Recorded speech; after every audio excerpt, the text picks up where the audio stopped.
Look, that guy over there, seriously, how creepy. I could hear the whispers of the female employees and involuntarily shrank back. My name is Adam. Today, I'm set to meet the female CEO of a rival company. Cat can't believe it.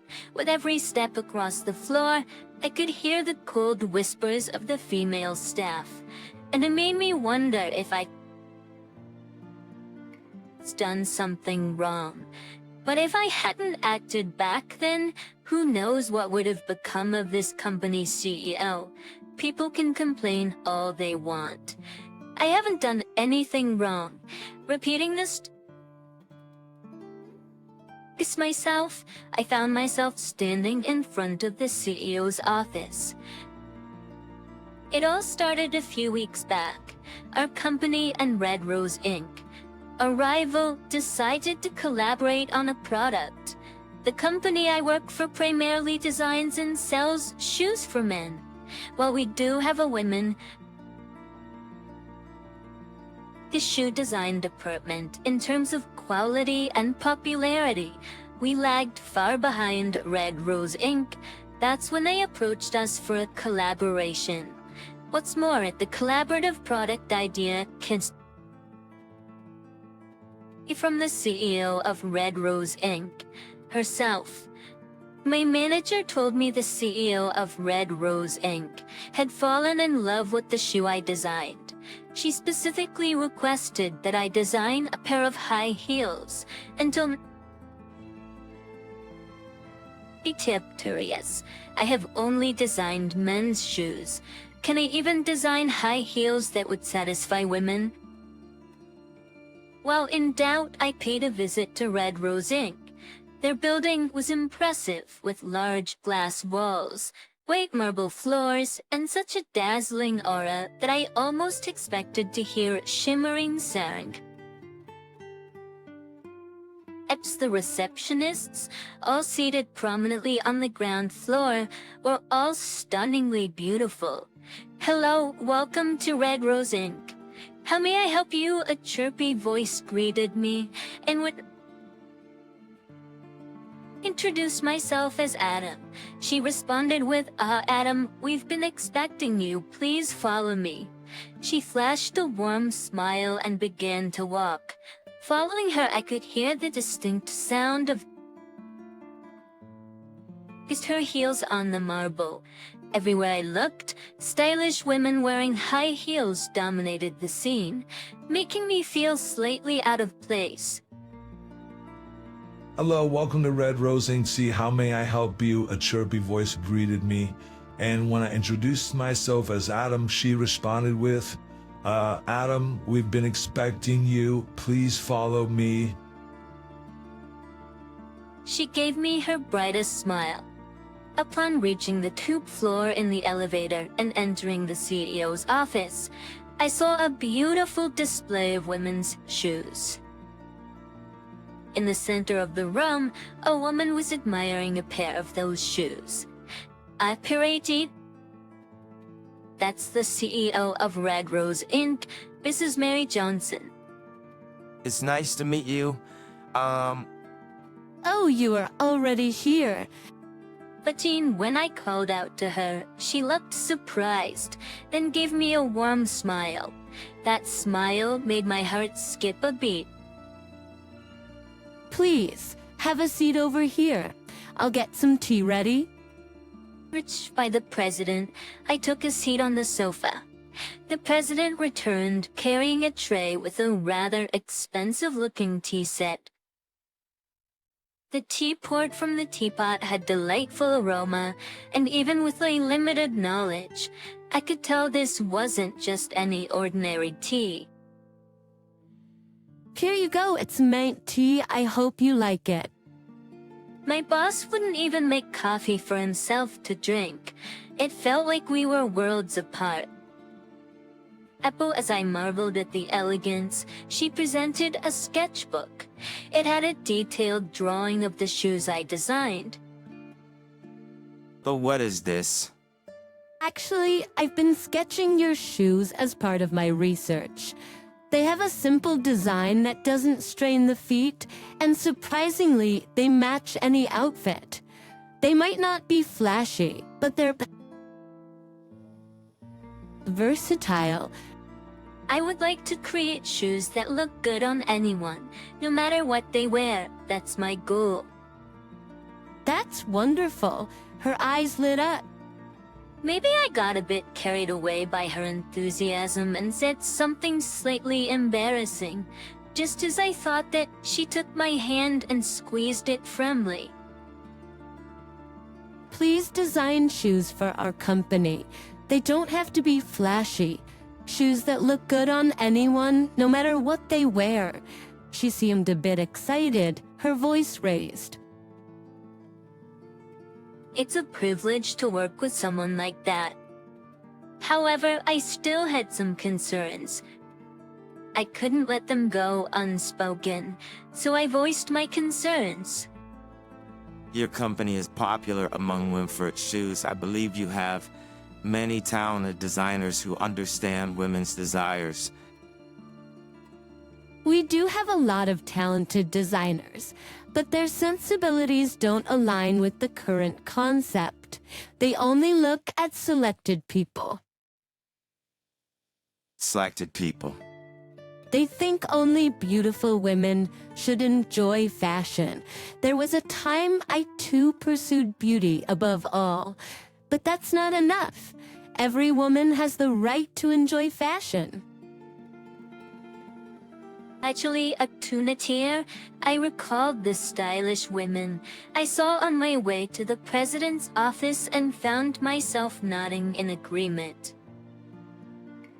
When I ask them to design shoes that would fit any woman, they scoff, saying it's the fault of those who don't make an effort to look beautiful. That's pretty harsh. I felt a bit sorry for the downcast seer.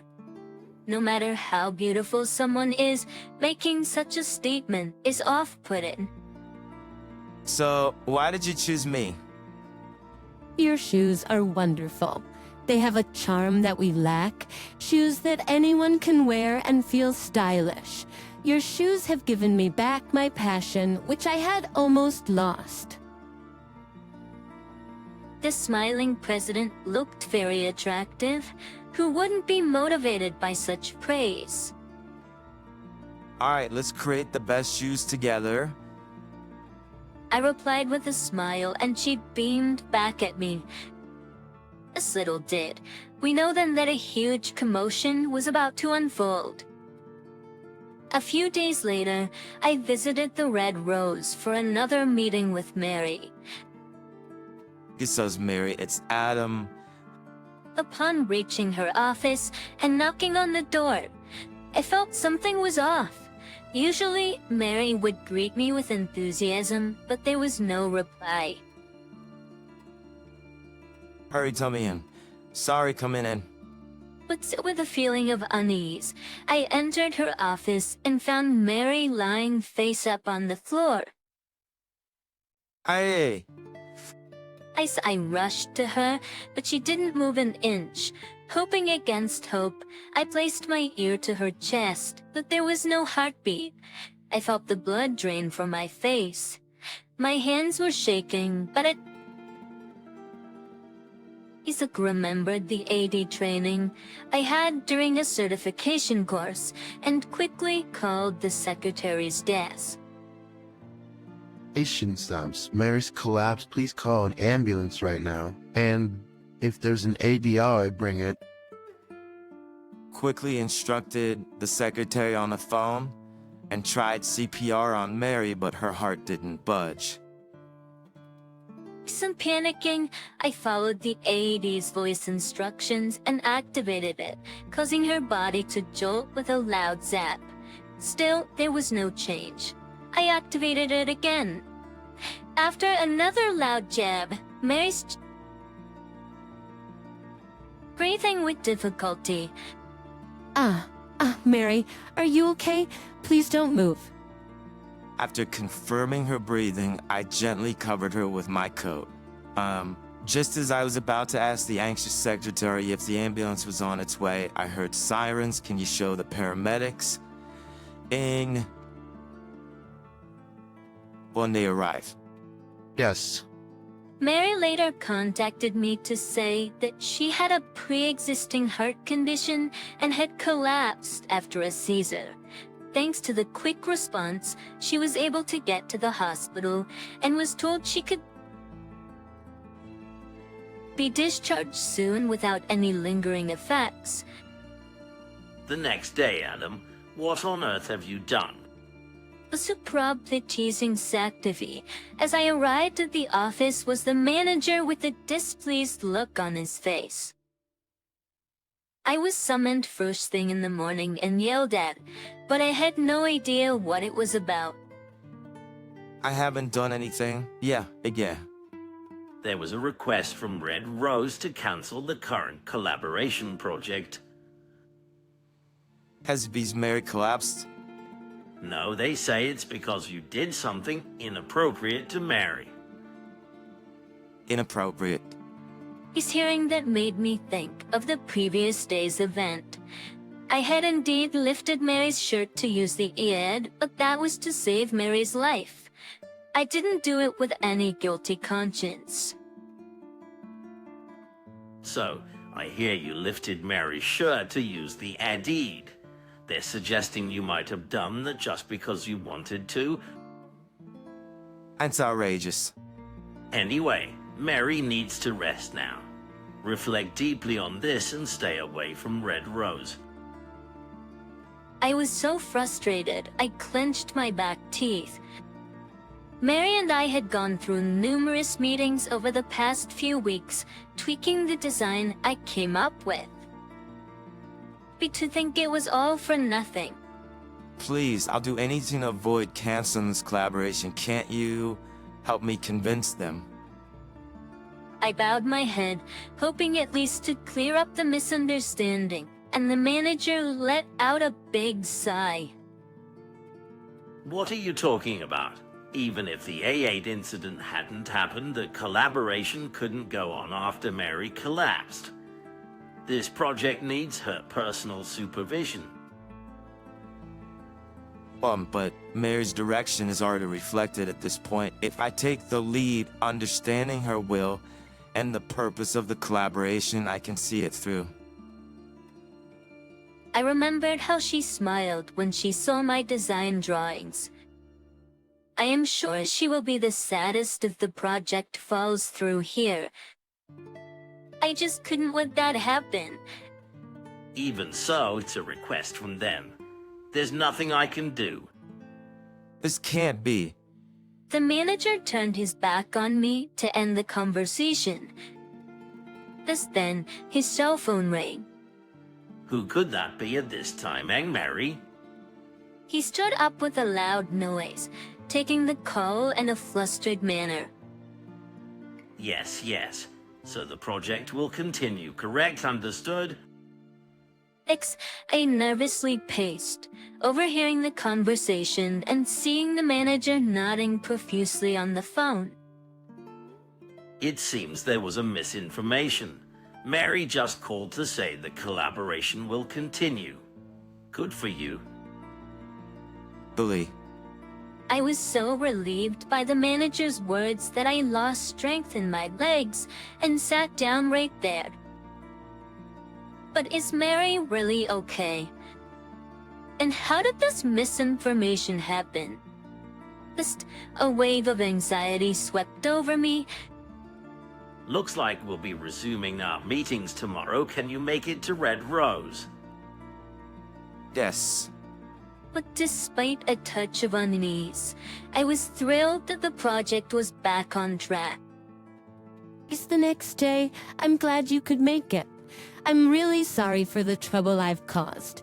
I had no idea my chronic condition would flare up like that. No, not at all. I'm just relieved that you're safe. I entered the CEO's office, as usual. Mary was the first to apologize. But But really, I'm the one who should be apologizing. Even though it was a misinformation, there must have been real concerns about the AD incident and suggestions to scrap the project altogether. Despite the emergency, I had caused her trouble. I'm truly sorry about the AD incident. It seems some of our employees were upset. Upset because you saved me? I was taken aback when Mary showed her anger and then made a call to someone inside the company. So the project mishap wasn't just a misinformation, was it? Gather everyone in the hall immediately. I have something to say directly. Anne was her usual calm demeanor. I was shocked by the sight of Mary raising her voice. Sorry, I need to take care of something. Should I? I'll be back in about an hour. Can you wait for me? Yes, of course. As Mary left the room with a look of apology on her face. Teasing months later, we did it. We finally succeeded. We had managed to create a prototype of the high heels. We did it! We finally succeeded.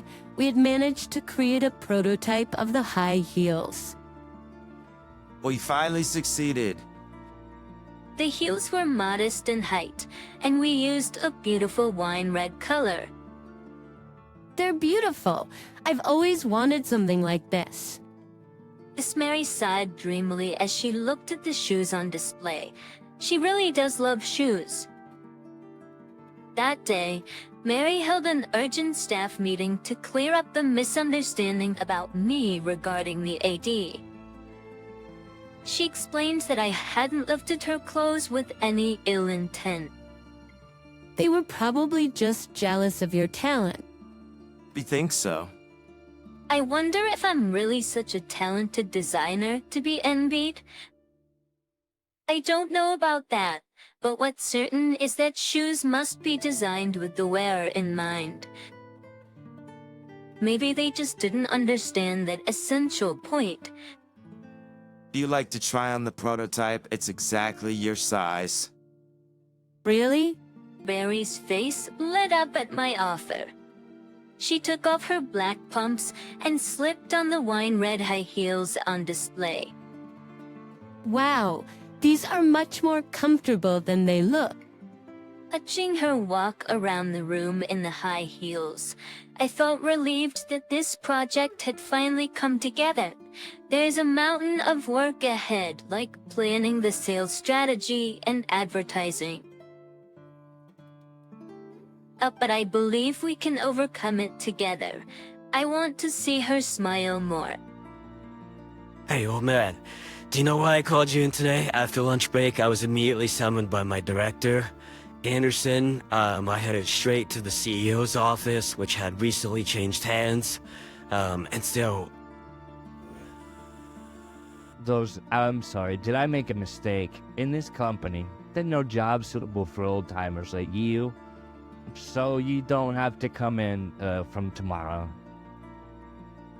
It took me a moment to comprehend, but I had just been fired. I had been with this company since my 20s, making it 35 years. Suddenly, I was out of work. Anderson often pointed out my lack of urgency, vision, and slowness in my work. I always tried to work meticulously, keeping the company's relationships in mind. Was that my downfall? Feeling the weight of the unfairness? I realized I needed to find a new job ASAP. At that time, I hadn't even considered the possibility of retaliating against Anderson or the CEO. My name is David. I'm a designer and 50-something years old. Just 3 years ago, I lost my wife and have been living alone ever since. To drown my loneliness, I dove deeper into my work than ever. But happens for it. At success at its age, In this digital age, it might be uncommon, but I design using paints and paper. My work was highly appreciated by the previous CEO and our clients. However, it seemed Anderson wasn't a fan. He would often badmouth me when the CEO wasn't around. When the previous CEO passed away unexpectedly, a new younger CEO took over. He was keen on introducing new technologies and phased out the old ones.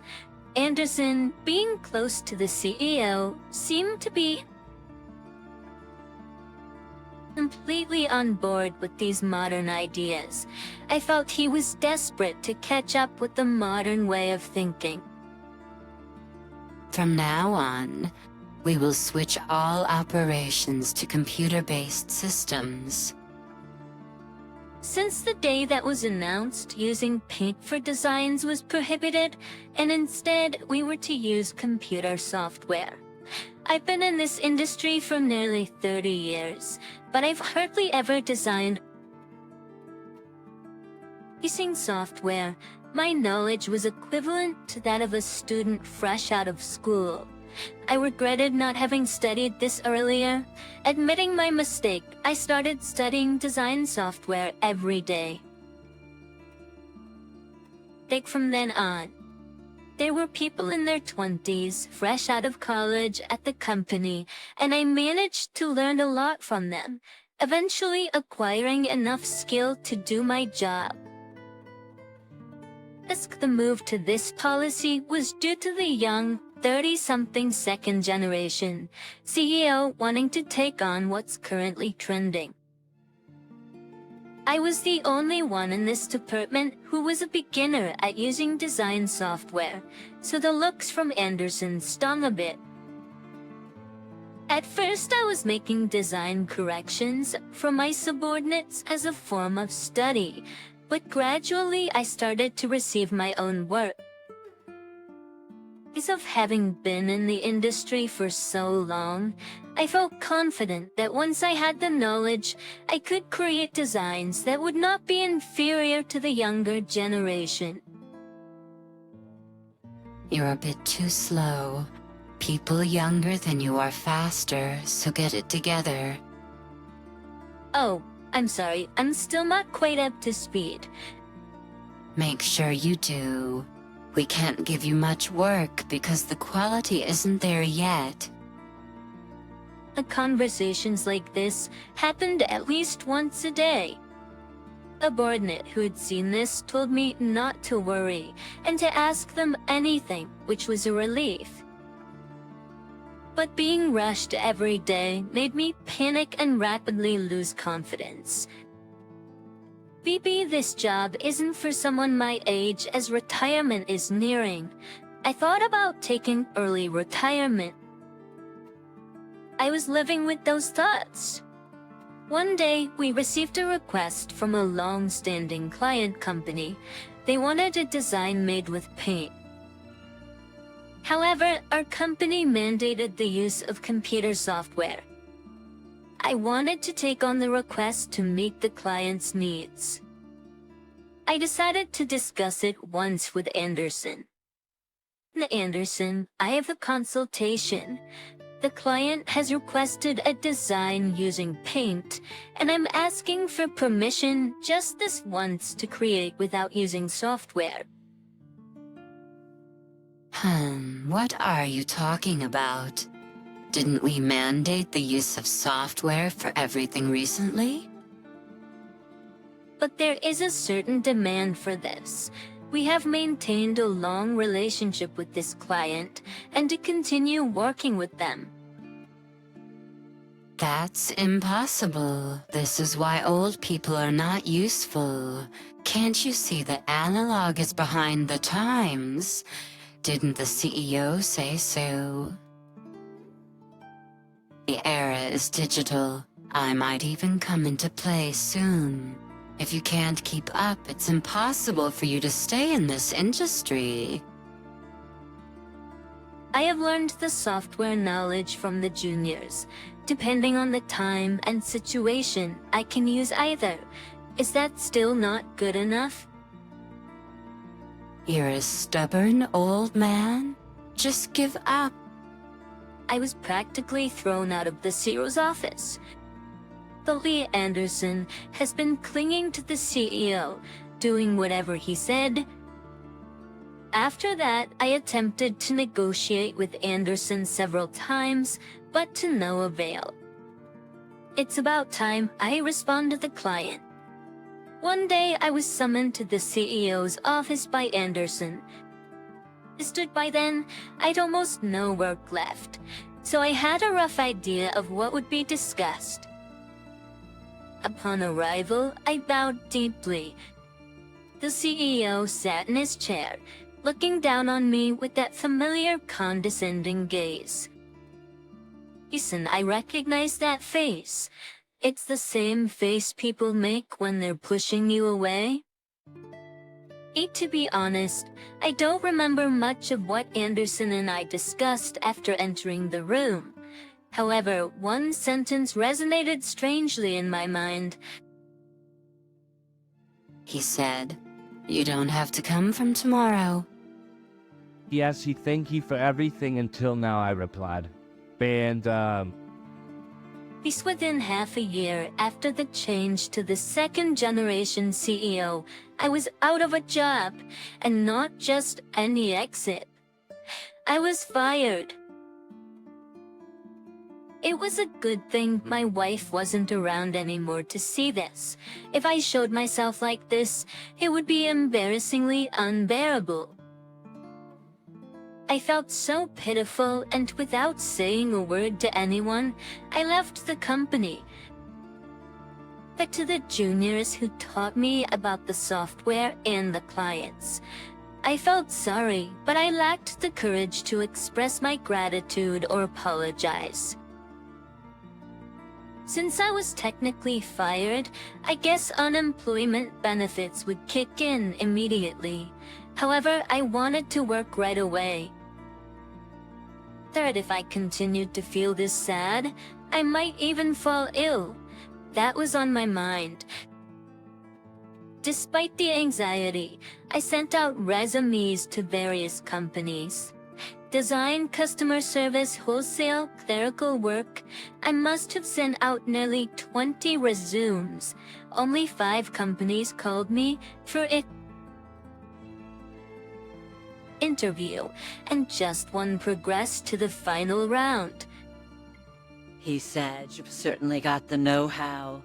I had a look at the designs you've been working on, and they are all meticulously made and easy on the eyes." I replied, "Really?" He continued, "I'd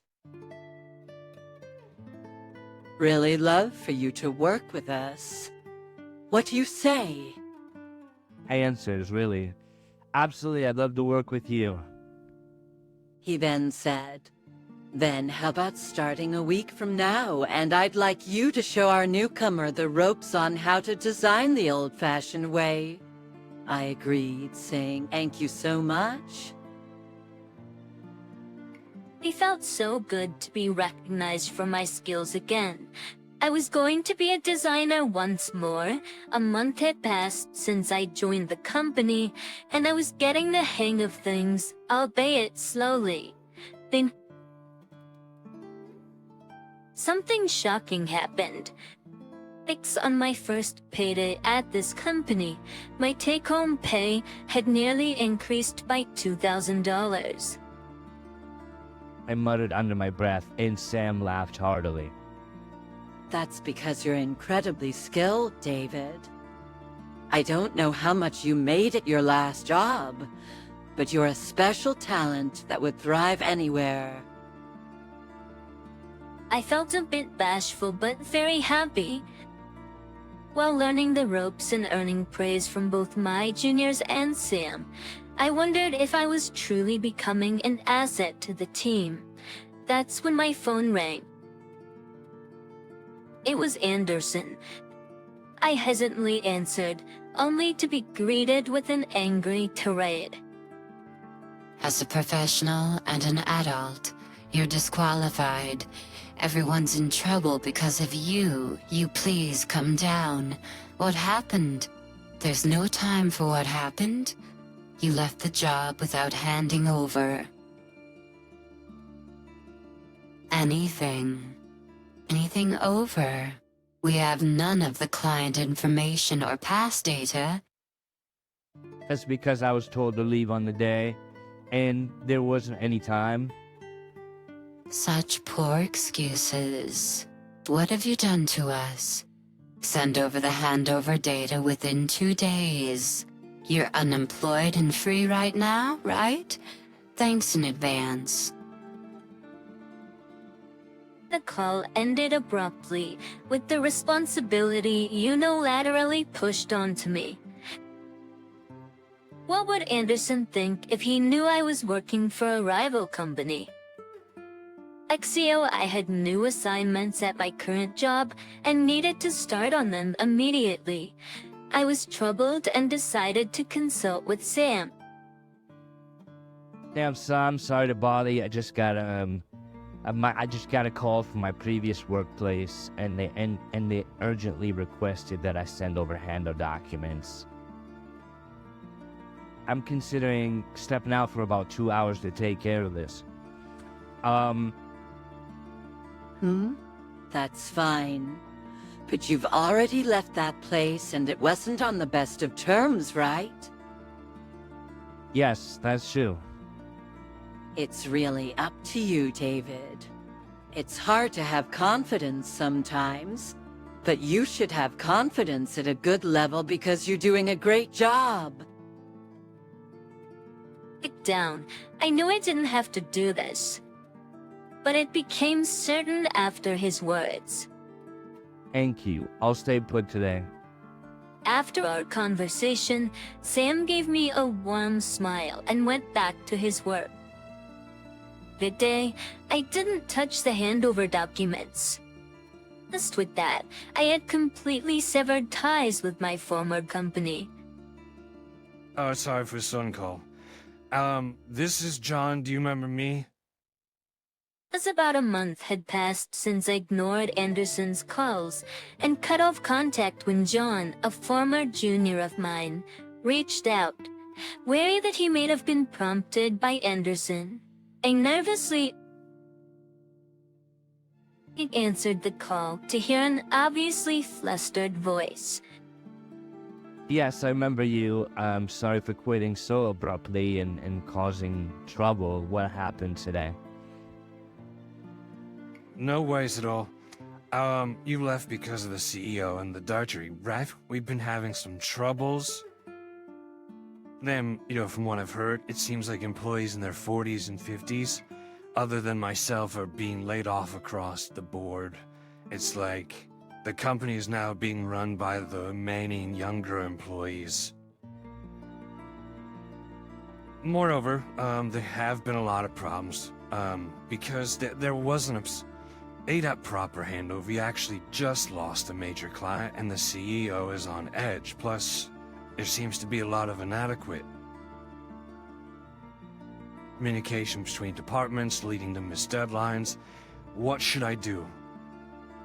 From what I've heard, it seems like employees in their 40s and 50s, other than yourself, are being laid off across the board. It's like the company is now being run by the remaining younger employees. Upkin Premier Alver, there have been a lot of problems because there wasn't a proper handover. As departmental coordination, visiting clients, dealing with older employees, and meetings with the CEO could break him. He taught me how to use some design software. I wanted to help him, partly as a thank you. You say, when I asked him what was the biggest challenge right now, he said, "There's this client you used to handle, and it looks like we're gonna lose their contract. The CEO has said that's the one thing wants to keep at all costs, but honestly, with the current management strategy, it seems unlikely. Indeed, the client I used to manage favored designs using traditional paint and paper. at my limit. I've tried to hold on for 6 months, but I can't keep this up. But I'm the leader, and there are seniors here. He seems to be considering quitting. Something has to be done before spirit breaks. I suggested that such coordinating tasks should be left to a supervisor, since he's a new recruit and doesn't bear that much responsibility yet, trying to console him a bit. Then he replied with slight difficulty, "The thing is, I'm the leader. After all the senior staff resigned, the CEO told me that young people need to step up in this new era and that I should become a leader to incorporate their perspectives." He sounds utterly despondent. He's a rookie who just joined this year. Even I, not the strongest-willed person, can tell something is off. Still, I felt resistance to the idea of protesting directly to the CEO or the director. What on earth happened? You're late? What did you tell John? Because of you, everything is ruined. John took unscheduled leave today. He's not answering emails or calls. When we checked his desk, there was a note in the corner saying going to David's place. His actions were so swift, I was taken aback. I had simply offered to introduce him to my current workplace if he wanted. Of course, I told him that I couldn't guarantee he would get an interview. How are you going to make this right? We have deadlines for various projects coming up. This is all your fault. I'll sue you. The word sue made me flinch, and just as I was about to respond, I heard an employee call out for Anderson. There were also sounds of phones ringing, footsteps. It seems like things might be quite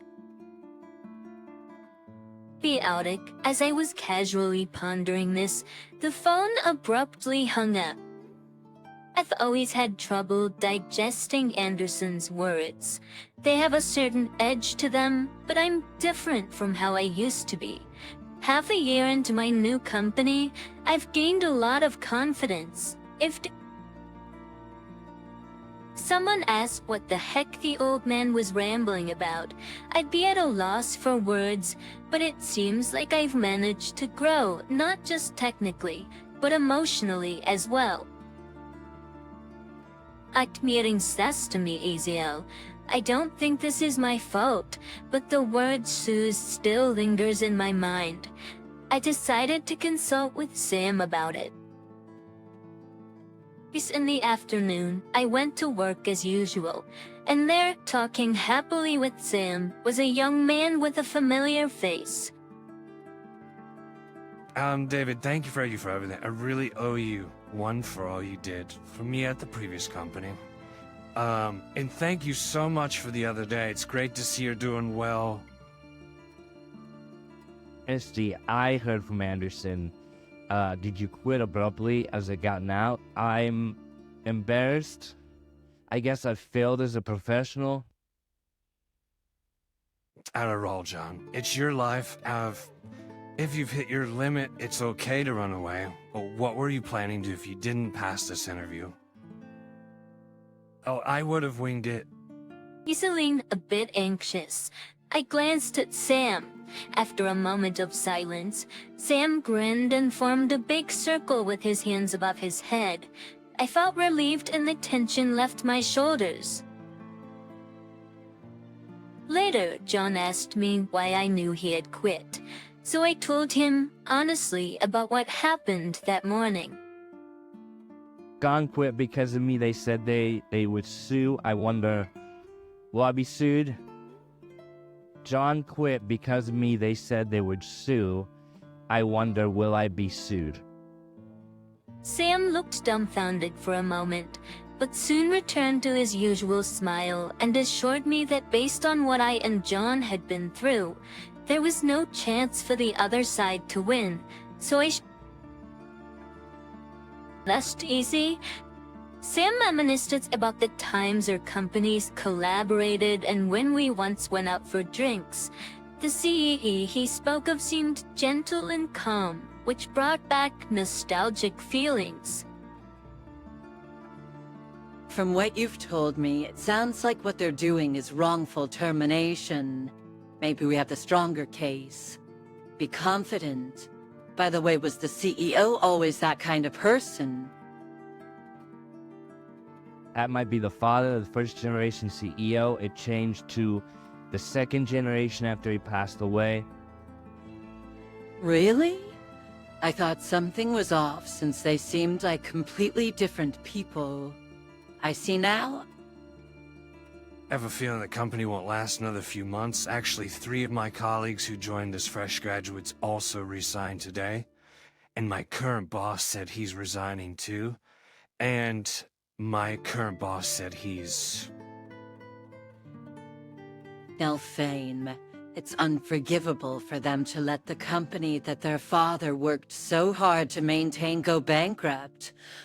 All right, next time they contact you, let me handle it. I'll give them a piece of my mind. Right after he said that, Sam's cell phone rang and he swiftly left the room. Honestly, I had a hunch that the company was on the brink of bankruptcy. Just young employees with limited work experience are starting new ventures and building relationships with various companies. That's no easy feat. While pondering this, chatting with John, my phone rang. It was a blocked number. I immediately answered the call and I could hear Anderson's voice, almost like a scream, at a high volume. Hey, sort this mess out. I've been dealing with one thing after another since morning. And we're short-staffed. I've resigned as well. There's nothing I can do. Huck, aren't you unemployed? You can at least show up and lend a hand. When else are you going to look cool, old man? We must have repeated such an exchange for about 5 minutes. I've been listening quietly up till now. What kind of way is that to ask for help? That's no way to talk to people. Who's the real adult here? After a moment of silence had let out all I had been holding back, yelling into the phone. John, is that you, John? Please, I'm not angry. Come back. The CEO is waiting. We need you. He muttered to himself, but I clearly said no. Are you saying even if I get fired, the company can't run without me? I'm young, not an old man, so I won't be fired. It seemed he was afraid of being fired. He is a middle school-aged child. He must be worried. But he's 49, just 4 years younger than me. To the second-generation CEO, he must seem like an old man. Look, if you continue the contract with the client David used to handle, I'll tell the CEO to give you a raise immediately. So won't you come back? About that client. They've just signed a contract with our company. It seems Anderson and John's loud voices were overheard by Sam. He relayed the facts as if discarding them. When I had spoken with John on the phone, I had asked him to let my former client know that's where I was if he was coming to this company for an interview. Who the heck are you? Outsiders, get out. I'm talking to John here. Anderson, buddy, I think we've met before, don't you remember? It was back when the previous CEO was around. We had a drink together. I'm Sam Smith. You seemed so genuine at the drinking party. Was that just for show? When Anderson remembered Sam, he lost his cool big time. He was probably shocked that an outsider, and from a competing company no less, had seen his true nature. Not to mention that I and John were there at the rival firm. What am I supposed to say to the CEO? At this point, I don't care if it's David anymore. I'll hire you again, so come over to our place right now. The next moment, Anderson was getting called out on his choice of words by Sam. Anderson was still confused, and all the chaos around footsteps, phones ringing, sounds of apologies was audible over the phone. David, I'm sorry. All right, please come back. You can stay forever this time. Hey, can you pay me 10 times the salary? What? You know our company doesn't have that kind of money, right? If you can't pay, and it's impossible, please do your best as you are. I'm getting about twice the salary you guys are at my current company.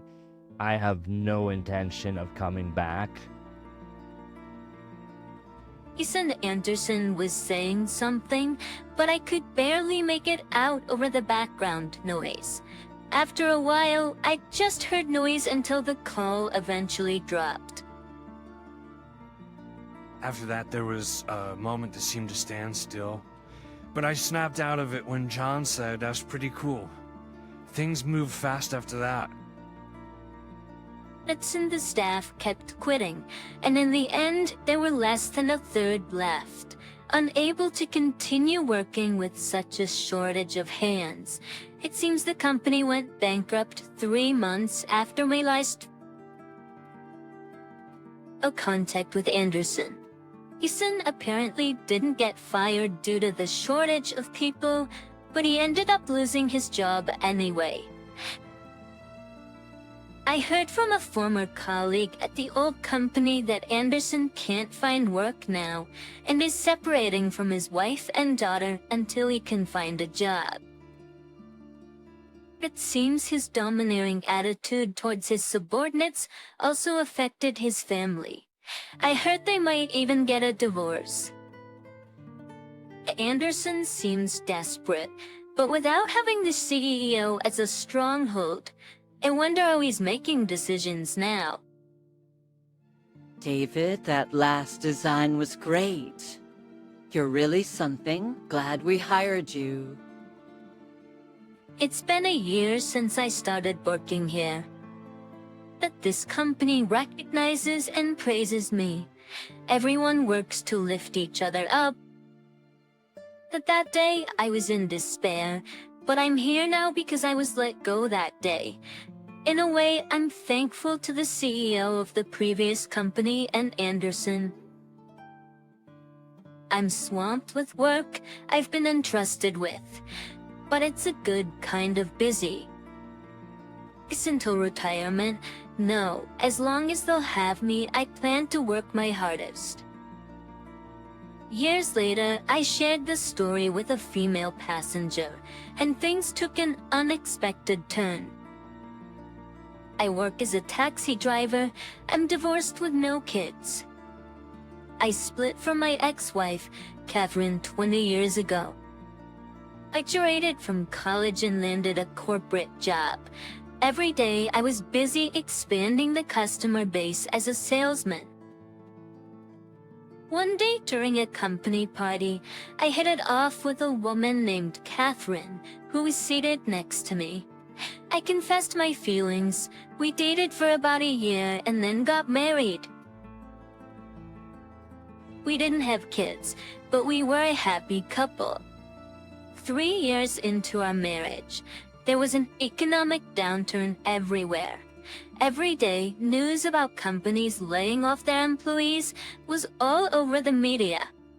I always felt my company was immune to it.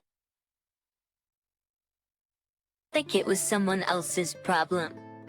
You're aware our company's performance isn't great, so we've decided to reduce staff. There's a bonus for those who opt for early retirement.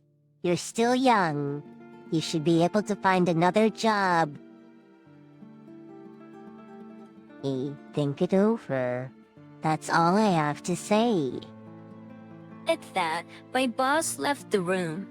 I was in disbelief and couldn't come to terms with it. It was a layoff disguised as early retirement. Why me? I was since it's why I was in shock and couldn't think straight, or couldn't think straight, or company straight. Small scale. And the severance package was almost negligible. When I told my wife, Catherine, she seemed shocked and worried. Wait, what? It had been our agreement that Catherine would be a stay-at-home wife after we got married. But now, the one who had asked her to stay at home had to ask her to work. It was an unexpected turn of events, and I grew more frustrated by the day. From then on, Catherine and I started arguing about money and jobs. Our once peaceful marriage became rocky. Eventually, Catherine left a divorce note and moved out. It felt like the layoff had ruined my life. Afterwards, I was so devastated that I spent my days in a state of despair in our now empty house. But I couldn't continue living that way forever. Despite my efforts to find a new job, nothing was working out. I kept getting rejected even at the initial application stage. During one job fair, a senior employee from my current company approached me. Somehow, I ended up as a taxi driver, which was fine. But maybe because I started just for a living, I wasn't putting my heart into it at first. I faced many complaints during my early days due to my attitude, but an encounter with a young girl changed my perspective. Thanks to that experience, I can now take pride in doing my job with dedication. How many rejections have I had so far? While in the cab, I let out a long sigh. It's been 3 months since I started job hunting. I've been rejected by over 30 companies. When rejection keeps piling up, it feels like society is telling you, we don't need you, and it's really weighing on me. Oh, miss, is everything okay? Did something happen? No, actually, I poured out my frustrations to the taxi driver. Despite studying hard, I failed my university entrance exam and ended up in my second choice. The economic downturn makes job hunting tough. My parents got divorced, and it's hard to reach out to either of them. It seems like I'm always failing at something. I choked back tears as I wrapped up my story. Well, I've been there. I was laid off from my job, and things didn't work out with my wife, leading to a divorce. Finding a new job was a real challenge. Even when I got this taxi job, I wasn't passionate about it at first. Extends, I was taken by surprise when the taxi driver suddenly began speaking to me. He said, "You're about the age she would be now. She must be 2. Excuse me? Do you have a daughter?" No, but a long time ago, I helped a little girl.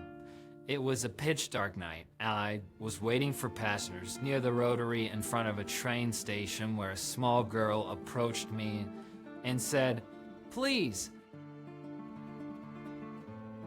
can you take me to the vet?" Please, can you take me to the vet? Perhaps because of the rain that had just stopped, she was soaking wet. She held a limp kitten in her arms. I hope the kitty's okay.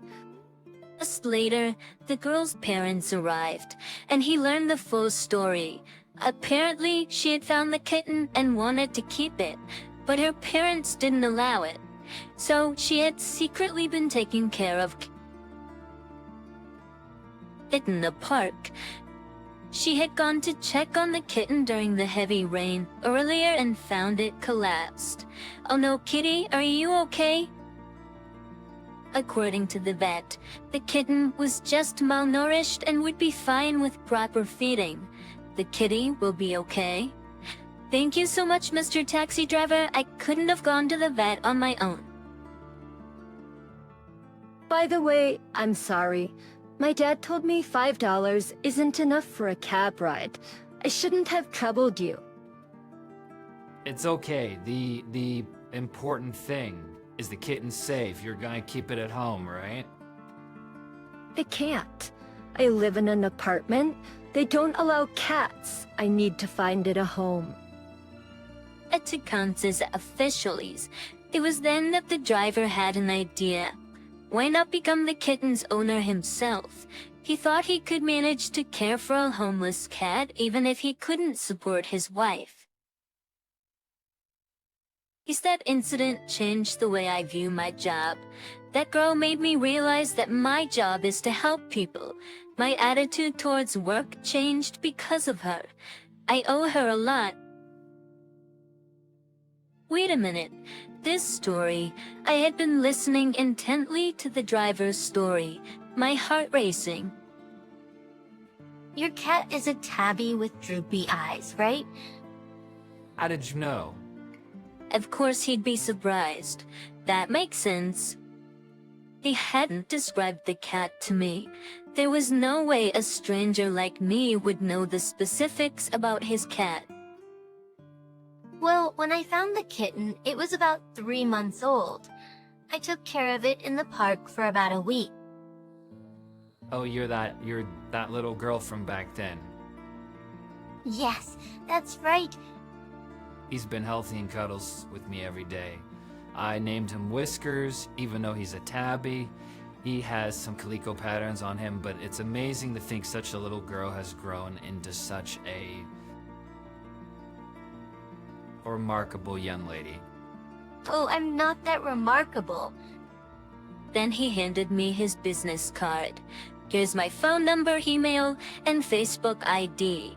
I don't think you'd have anything to chat with an old guy like me about, but if you're ever feeling down, give me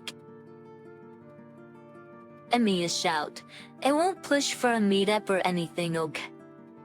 His words almost brought tears to my eyes. It had been a long time since someone had spoken to me with such warmth. Touched, I began to tear up. Thank you. What happened? Why the tears? Did I say something wrong? I see, you've had a tough, huh? The driver gently patted my back. I sniffled, crying even louder. Rose, it's okay. Reach out if things get tough again. Yes, thank you. Chin onto his business card, I parted ways with the driver.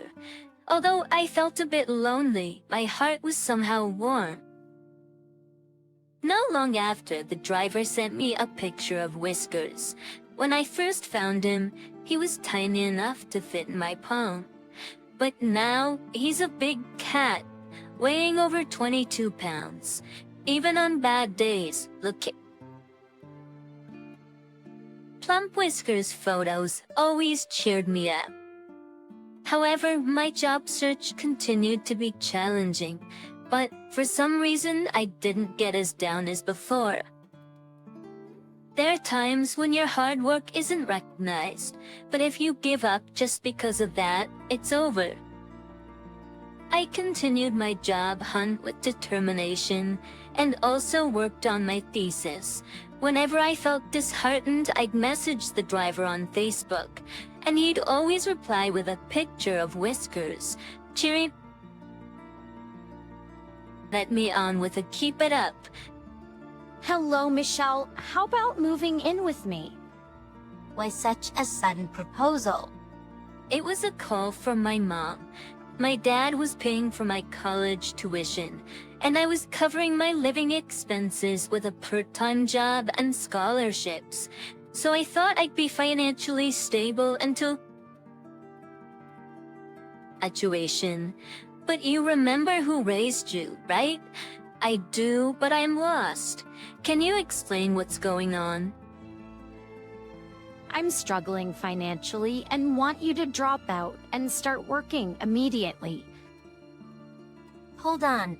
What about Dad who's been covering my tuition? If I drop out now, it'd be a waste of all that money, wouldn't it? But I'm out of money. I need you to help me out. I'm sorry. I have to hang up now. Wait. Unable to bear my mom's words, I quickly hung up. Unable to bear my mom's words, I quickly hung up. She called back immediately, but I ignored it.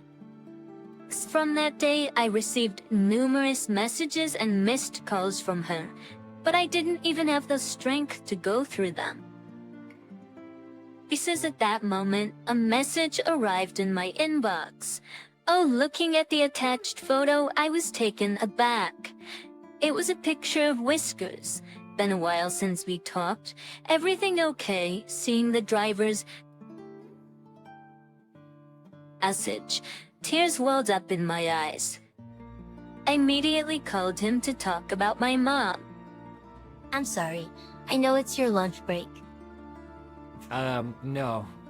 I'm sorry for sending you a message during such a hard time, but you should probably keep your distance from your mom for a while. It's not right for a parent to tell their college-aged daughter to support herself. Hearing the driver's words, I quietly nodded. I decided to cut off contact with my mom until my life settled down. I explained the situation to my dad and asked him to be clear with her if she inquired about me. If anything happens, just let me know. I think I can help talk to your mom. Thank you. From that day, I stopped communicating with my mom. After distancing myself from her, I could finally focus on my own life. My younger brother told me she kept calling him persistently, but he firmly declined her calls. After that, she stopped reaching out. I met up with the driver and finally got to see the real Whiskers. Whiskers, upon hearing my call, it meowed and came closer to me. He's so adorable. Thinking of those times always brings a smile to my face. So during those challenging job hunting days, a dream sprouted within me. I shared it with the driver.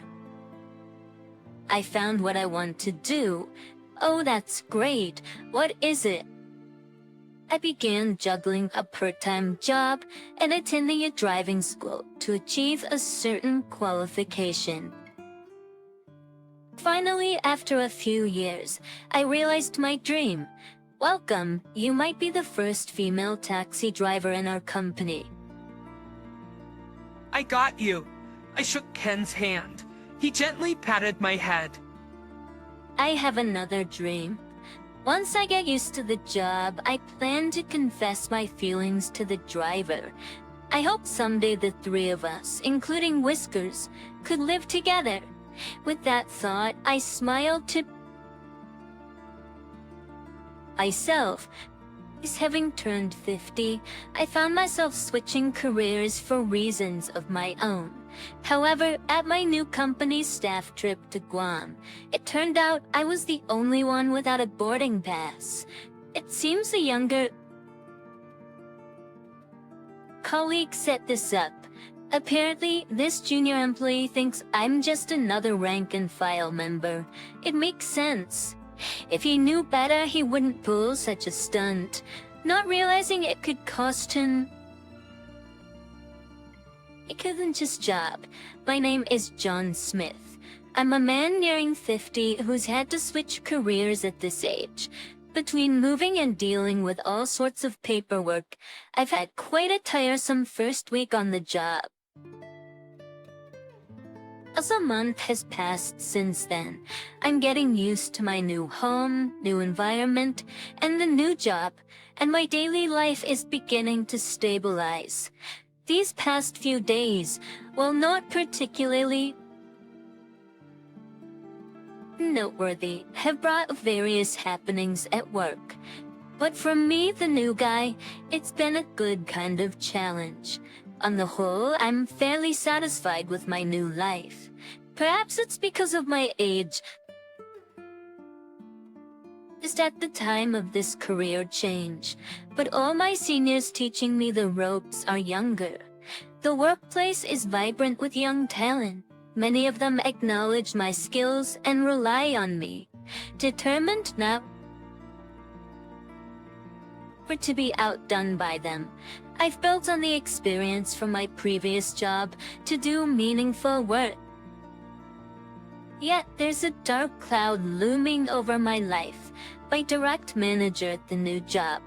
The department manager is someone named Brandon, at just 32 years old. He's an elite employee who's graduated from a prestigious private university and made it to department manager. It seems his meteoric rise has become a source of pride, and he's got it out for me since I joined the company at 50 as a regular employee. He's reluctant to approve various applications, and he's always nitpicking when it comes to document approvals. Anyway, he doesn't seem to like me one bit, always rating me at rock bottom. He's sorry, as if an old-timer newbie like me is useless. It raises serious doubts about whether he's as capable or competent as his title suggests. His attitude is overbearing, and he's quick to lash out if something doesn't suit his fancy. He probably doesn't like it when things don't go his way. It's not hard to guess that his too high pride is what's driving this behavior. He's a self-centered person, dumping unpleasant tasks onto subordinates.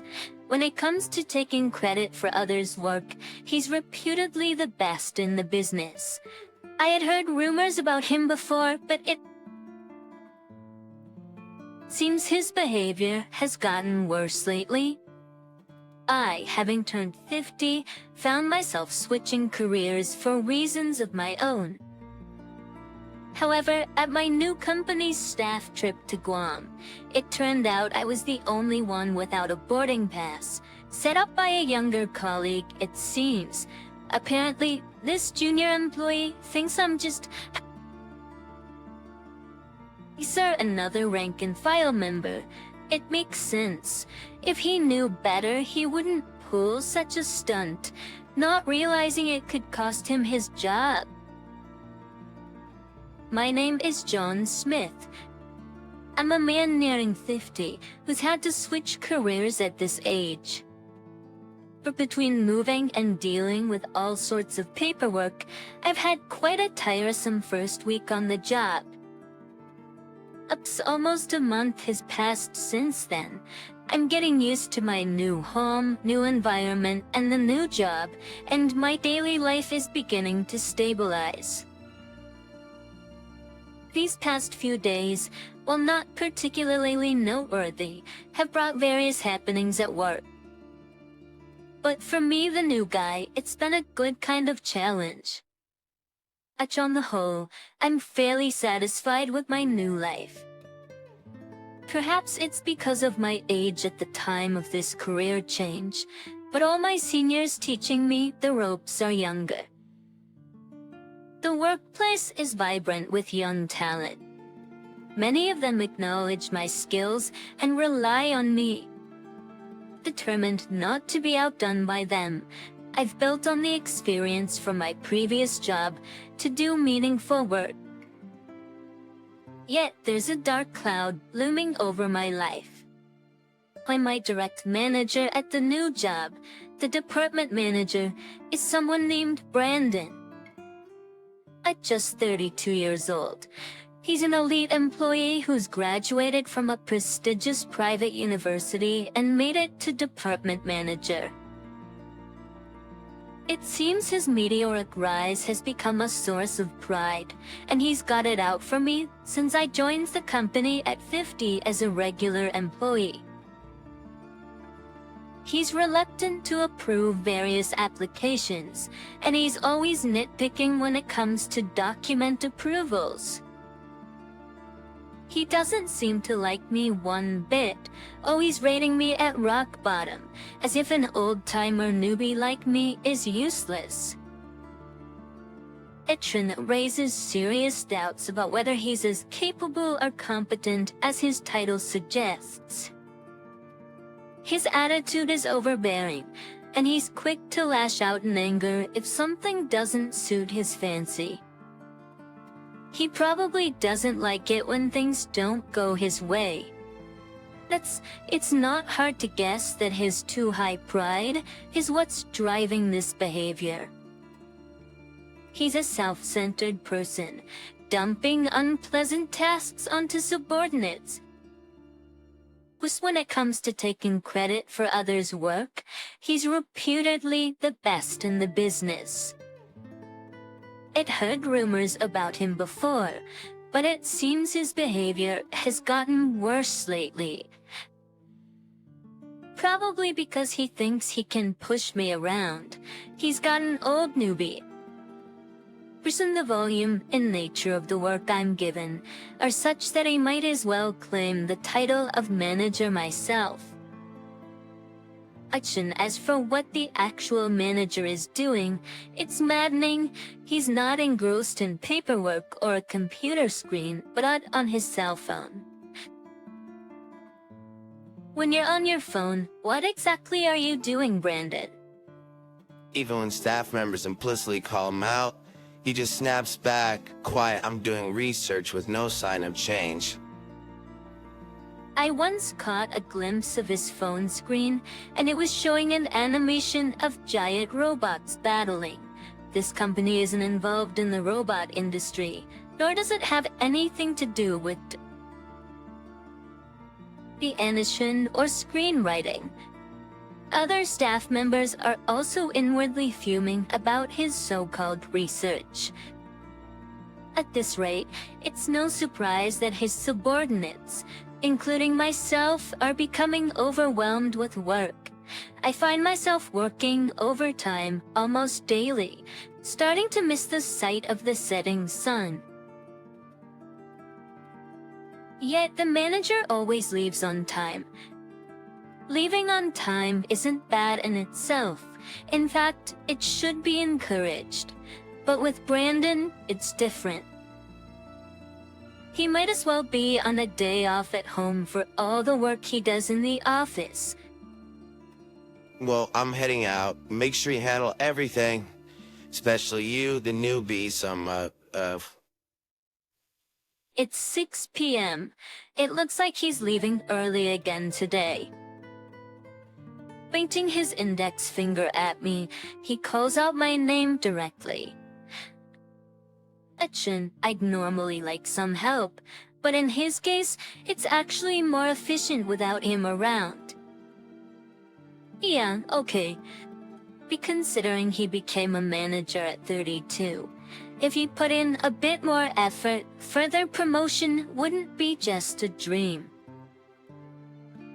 Unable to stand the situation any longer, I collaborated with senior staff, other than the manager, to try and improve our workflow efficiency.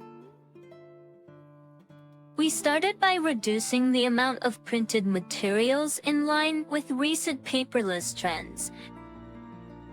We successfully cut down on the unnecessary time spent filing and searching for filed documents. Next, we got rid of unnecessary meetings. Spending an hour just to ramble on with minor reports was a total waste. We immediately stopped that and kept it to sharing via internal emails to all members. As with this approach, our work efficiency kept improving, and gradually, overtime hours began to decrease. Since I was the one who initially suggested these efficiencies, I was thanked by senior colleagues. But there was one person who didn't take kindly to these changes. Needless to say, it was our manager, Brandon. At first, he didn't interfere with the efficiency initiatives, but as soon as he found out I was the one behind it, he flipped like a switch and started to object. Don't go doing things on your own. I'm sorry, but at this rate, everyone's health is gonna suffer. Shut it. Working hard until you're tired? That's the point. Don't try to make it easy. So, He said this despite not being tired or working much himself. Resisting his bullying was tiring and a waste of time. So I just apologized without any backtalk and went back to work. It's been about a month and a half since I joined this workplace. Luckily, a company trip, which also served as my welcome party, was being arranged. The destination was Guam, and family participation was allowed upon request. And then could you, please approve this as like it's the application for family members to join the company trip. Alright. That's when I handed over the documents. Brandon snatched them as if ripping them from my hands. He was looking at his cell phone again at that time. Probably he was irritated at being disturbed during his dealing. I'll pass this on for me, to the director.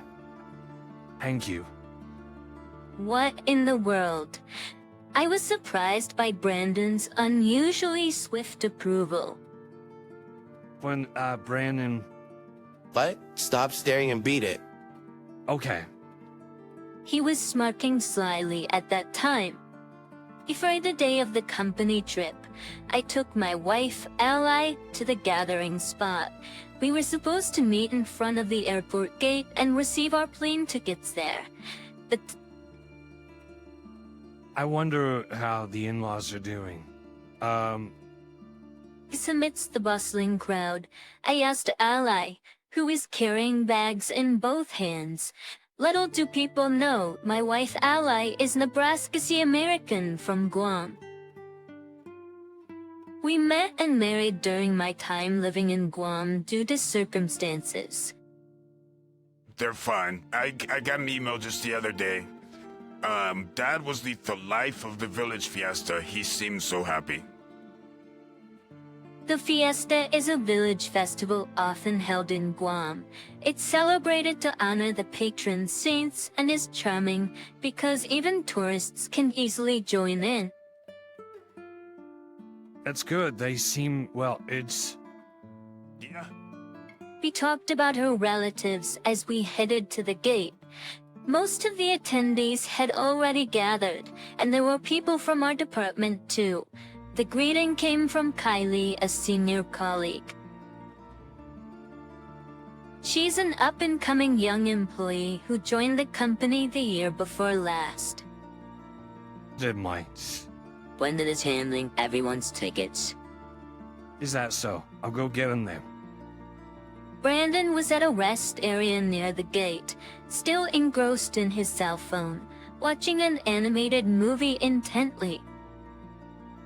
Good morning, Brandon. What? You're here? What do you mean, you're here? Unfortunately, I don't have tickets for you two. He paused the video and continued with a similar smirk to when I submitted the travel request. I don't have tickets for you two. What? As I frowned, Brandon started grinning even more. What do you mean by that? Tilly, who had been looking forward to showing her parents her face, asked. They too looked at Brandon with the same question. Here's what I said, and it's just what I said. A slacker and a newbie like you couldn't possibly be going. Brandon. That's your own description. I most retorted but held back, not wanting to cause a scene that could affect my future at the company. Besides, this was a public place. The company's name must be displayed somewhere, and I did want to attract negative attention. Oops, done aboard, too bad, Mr. Newbie. Since you're always slacking, go back to the office and work in silence. Stunned, Ally and I were mocked by Brandon as he headed to the boarding gate. Looked behind Ally and I. During our discussion, I had personally suggested going to Guam. I had already taken vacation time for travel, and as Brandon said, the office would probably be closed anyway. If we forced our way in, we'd inevitably need to deal with the security company. Yeah, makes sense to go on our own. I've already bought some souvenirs for the folks anyway. Then, let's do that. I'll ask if there are any tickets available for today. I too wanted to drop by my in-laws for the first time in a while. Plus, on the second day of the planned company trip, I had important business to attend to. Brandon seemed unaware, but there was no way I could not go. After about a 10-minute wait in line, I approached the counter. Excuse me, do you have 2 seats available for today's flight to Guam? Yes, let me check for you. First, the woman, with her posture upright and polite demeanor, started clicking away at the computer keyboard. After several clicks of the mouse, she looked up at me again. Thank you for waiting. We do have availability, but it would be in business class. For business class, that's gonna cost a bit more. Yeah, well, it's a vacation after all. Let's splurge a bit and thoroughly enjoy ourselves. Yes, those seats will be fine, thank you. Somehow, we managed to get last-minute tickets to Guam. Ellie and I then took off to Guam on the next flight. But the journey in business class was many times more comfortable than I had imagined. High-quality seats that don't tire you out even after long hours. More personal space than other seats. It may have actually been better to pay for this out of pocket. I'm sorry, I need to use the restroom real quick. Yeah. 1.5 hours had passed after departure. While I was enjoying my coffee, I couldn't hold it any longer and had to get up from my seat. Following the signs, I made it to the restroom, but it was occupied. After waiting nearby for a few minutes, I heard the sound of flushing. Finally, the lock clicked open and the man came out. I was say, I was sorry for the wait. Oh, John, is that you? You are Hot Jack, isn't it? It's me, what brings you here?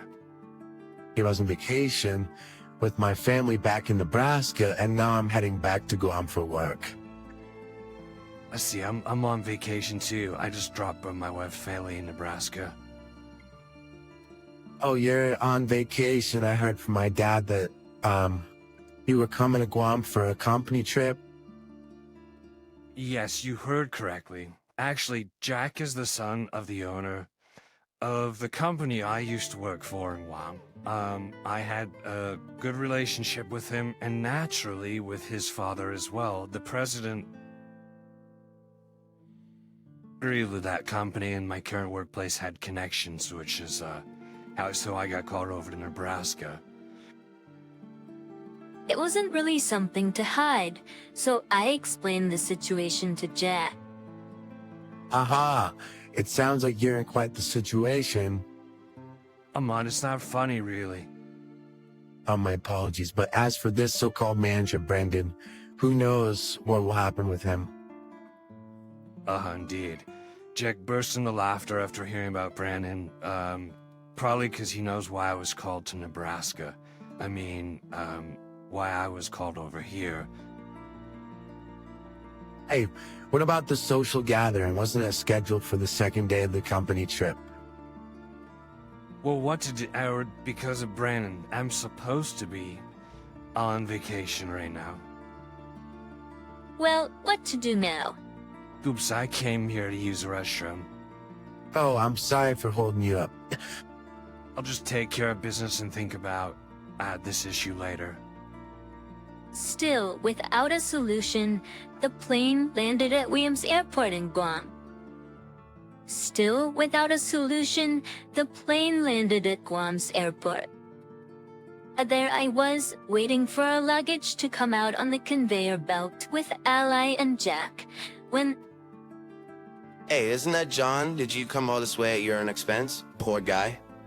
And Yaug for you. Thanks for that, He was still at the airport, huh? His usual condescending attitude was especially annoying today. Look, your hotel and meals aren't arranged, so you better take care of yourself. But it's so I've been safe. After getting his piece said, Brandon went back to the other employees, laughing loudly. Ek, who is nearby, was desperately trying to hold back his laughter, though it wasn't a laughing matter. After collecting our luggage and talking with Jack for about 30 minutes, Ellie's uncle came to pick us up in his car. It was time to say goodbye to Jack for now. See you later. If you want, in the four of us, including your wife, should grab a meal together. Sounds good. How about tomorrow evening, Steve? Oh, sure. I waved one last time and got into the car. The destination was Aholide's family home. Just that night, relatives gathered for a garden party in her honor. It's only been a month and a half, but it seems lonely for them that their daughter crosses borders and is awake. Both my father-in-law and mother-in-law were overjoyed to reunite with Ally. Oh, delicious. It's definitely that taste. You've got beer in Nebraska, haven't you?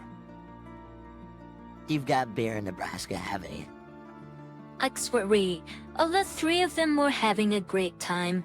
I shared a beer with Ally's brother.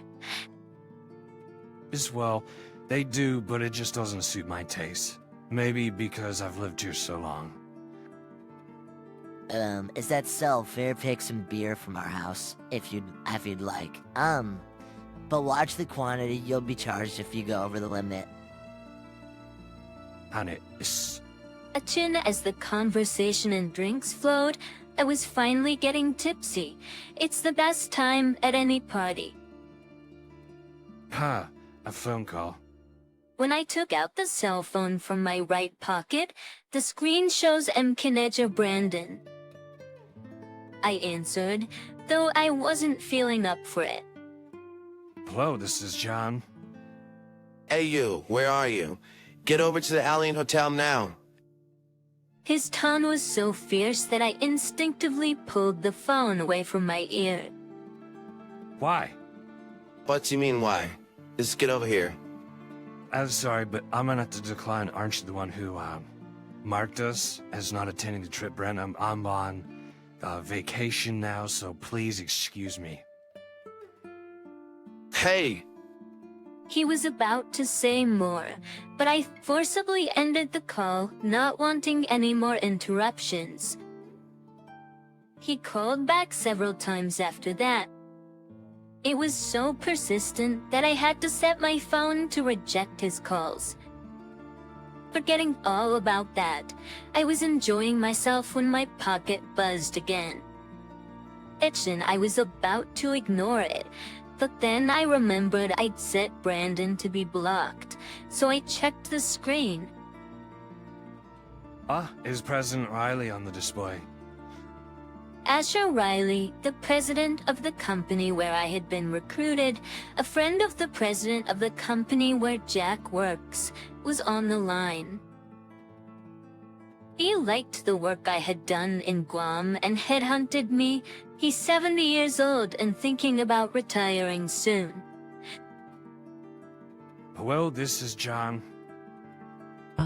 It's Riley. I heard from Brandon that you were on a break. I'm sorry.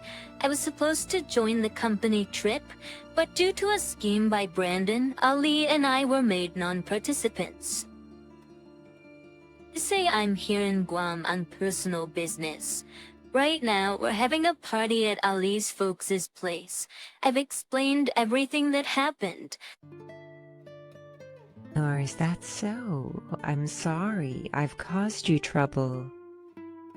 Dear President Riley, you haven't done anything for now. We'll just stay at my wife's family home today. All right, that's fine. I'll make sure to show up at the networking event, so I'll see you tomorrow. I'll be waiting. Do you know the time and place? Yes, I'm aware. Good. Then I'm counting on you for tomorrow. It's a very important introduction. Understood. You, who would have thought this would be how Brandon's actions would come to the president's attention? The next day, Ellie and I met up with Jack and his wife in front of the park. We took a taxi to our intended hotel. Wow, this is impressive. I'm a tourist destination. It's visited by all sorts of people, from tycoons and celebrities to the average Joe. Everyone has their own style. This hotel, seemingly built for tycoons, was dazzling. Everywhere you looked, expensive-looking art was nonchalantly on display. Everything from the people's demeanor to the furniture was exquisite. We're having dinner reservation here, so it should be a good warm-up for the important networking event. That's for sure. We have 2 hours until the networking event. It's plenty of time to have a leisurely meal before heading to the top floor of the venue for the event. After enjoying a sumptuous meal, we took the elevator to the top floor. The food was outstanding and made for a great memory. How nice it would have been to share this memory with you. How nice it would have been to share this meal with the senior colleagues from the same department. It's about time, John. Yeah. Hey, I'm getting nervous despite my age. It can't be helped. After all, John, you're the next. The bell chimed, announcing our arrival at the top floor. As the doors opened, the buzz of employees' voices could be heard. Finally arrived, huh, John? Oh, you. How dare you hang up on me yesterday? Brandon, a man completely out of place in the upscale hotel atmosphere, charged towards us, yelling. His face contorted like a demon's. He was so furious that half of his words were unintelligible. I was on vacation after all. I'll talk back to me. And what's with that attitude? Is that how you address your superior? Huh? Regardless of my response, Brandon kept on ranting. Unbeknownst to the excited Brandon, the other employees were looking on with disapproval. Because of you not being there, I got chewed out. How are you gonna take responsibility if this affects my promotion? Brandon, was it? Why don't you stop making a scene in such a beautiful place? Oh man, that's hilarious. Jack finally lost his patience. He laughed at Brandon in fluent Nebraskese. Shut up. And who are you anyway? Outsiders should stay quiet. Oh, look, there's that shouting. Hey, Jack. It's not just the noise. The women are getting intimidated. Shut up, I said. But when Jack opened his mouth, Brandon, the manager, repeatedly stamped his right foot on the floor. He looked just like a child throwing a tantrum because he couldn't get the toy he wanted. Listen up, John. If you even scratch my path to promotion when that happens. Kissing Brandon, while repeatedly jabbing his index finger into my face, spat out his grievances. Then there it was. Ah, so here you were, John. The president. A quiet yet firm voice came from behind Brandon.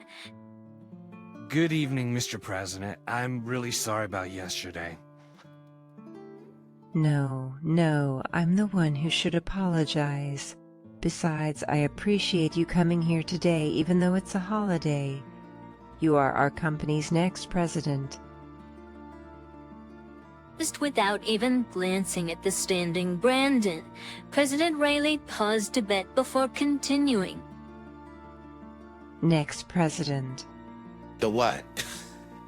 First, when the current president informed me of this, the strength drained from Brandon's shoulders.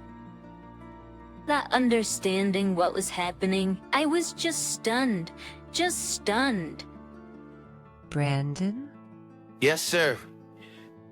Don't worry, you won't be promoted. Pleased with just those words, President Riley walked towards the venue.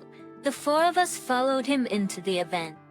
As if the earlier commotion was a lie, the manager had become quiet, opening and closing his mouth without being able to say a word. The social gathering began.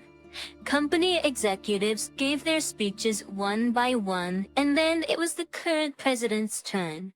I felt my nerves growing. It's finally time. Ali, seated to my left, must have sensed my tension and whispered to me. I hope she'll forgive my curt reply. Ladies and gentlemen of our company today, all the way here in Guam, President Riley started his introduction, but I wasn't calm enough to listen. And finally the time came. Therefore I, Asher Riley, will step down from the presidency and watch over the company as chairman. The new president to succeed me has already been decided. Please step up, John Smith. Yes. I replied with a strong and dignified voice, worrying whether my walk seemed too stiff. John, please, say a word. I stood to the right of the chairman and looked over the assembled employees. Good, they seemed to be accepting it. Good afternoon, everyone. I'm John Smith. I've been given the honor of succeeding President Riley as the new CEO. My commitment is to the continued growth and advancement of our company. I'm looking forward to working with all of you. Applause filled the room. Even I was surprised. I hadn't expected such a warm welcome. Just a month and a half ago, a 50-year-old guy switches jobs and suddenly he's the new CEO. Only the higher ups knew that I was originally called from Guam to Nebraska as the next in line for the presidency. Thank you, Mr. President. I look forward to making the company thrive with you. And now I'll be issuing some directives once we're back from this trip. So for now, just enjoy the journey, that's all. I bowed with the chairman to everyone present and descended the steps. During that moment, I saw Brandon pressing his right hand against his forehead, trembling. Due to my parents' work, I mostly lived abroad. I spent up until middle school in China, then went to the US for further studies, graduating from both high school and college there. My language skills landed me a job at a Nebraska this company in the States. My sales were always top-notch, leveraging my bilingual advantage. I was even asked to host seminars to boost sales. That's when Mr. Riley approached me a few months back. It's a concessions TCs. Mr. Asher Riley, the president of a Nebraska-based company, is a childhood friend of the president of Guam. He's now 70 years old, and I heard that he's been thinking about retiring soon. However, he seems to be in trouble because he hasn't found a successor yet. That's why I was recommended as the successor to President Riley. Even if I'm suddenly told to take over as president, I don't much about the company's internal affairs. Besides, the pressure is immense. Because of that, I made it a condition to spend about 1 to 2 months as an ordinary employee. President Riley willingly accepted this, and with my agreement, the job change was finalized. Looking back, I believe it was the right decision. Thanks to that, I was able to single out people like Brandon. It's the night before the social gathering. President Riley called me and I reported on Brandon. When he summoned him and asked why I was not there, he just kept making excuses that suited him. It's infuriated President Riley, but at the same time, Brandon was also angry at me, trying to shift the blame. There's no reason for me to be scolded, though. Well, anyway, it seems that he'd already decided what to do with Brandon at that time. Not only this time, but there had been complaints about Brandon from the employees for a long time. In addition, I consulted with the current chairman about the odd figures reported by Brandon. It's a crucial part of the company's revenue, so as the new president, I can't overlook it. I asked some employees who remained in Nebraska to investigate Brandon. As a result, evidence of misconduct was found one after another. It seems he had been embezzling funds over the past few years. Of course, Brandon, the Terry who had been repeating such acts, was fired.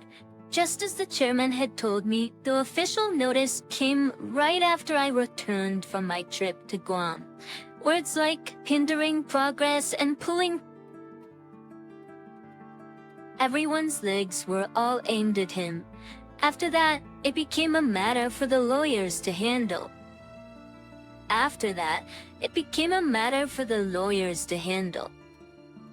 If he was pocketing company money, that's a serious offense. He needs to pay for what he's done. Neither the chairman, myself, nor the rest of the employees work for charity.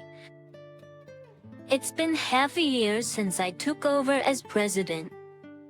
The immediate goals are to reduce overtime and increase productivity. As Sati, I encouraged spreading the practices I had been doing in the department when I first joined the entire company. I also actively introduced flex time and remote work. Creating an environment where everyone can work comfortably was my first job as president. This system reform has been well received, and I've been getting various suggestions from the employees. President Smith. Oh, Kylie, what can I do for you? Answers we're discussing in the department, and we thought using chat for internal communication would be good. It's more casual and smooth for checking. Chat, yeah, that might be convenient. I'll bring it up at the next executive meeting. Thank you very much. I'm counting on you. Reason for an environment where it's easy to consult, regardless of place or time, is because I disliked sitting up high. I made it a point to spend lunchtime with the employees as much as possible and always have a smile on my face. It seems to be having a good effect. The free working style I learned at the company in Guam, the diligent working attitude I learned at the Nebraska's company. By striking a good balance between these two elements, the productivity has been on the rise. Watching the state of the company, the chairman looks pleased. He's completely at ease now and has gone off on a trip around the world. It seems he's really enjoying his retirement. Of the monthly web regular meeting, conducted by the chairman, myself, and Jack, who recently took over as president in Guam, broadcasts his adventures. After a good laugh, we get down to business. I've started to look forward to this rhythm too. It's a workplace with good vibes, a workplace with clear boundaries, a stress-free workplace, and a workplace where no one is singled out. It's tough to sum up what makes a great workplace in just one sentence, yet I plan to listen to the employees and turn each ideal into reality. It's these efforts that I believe will improve the company, and it's with this belief that I aim to reach even greater heights.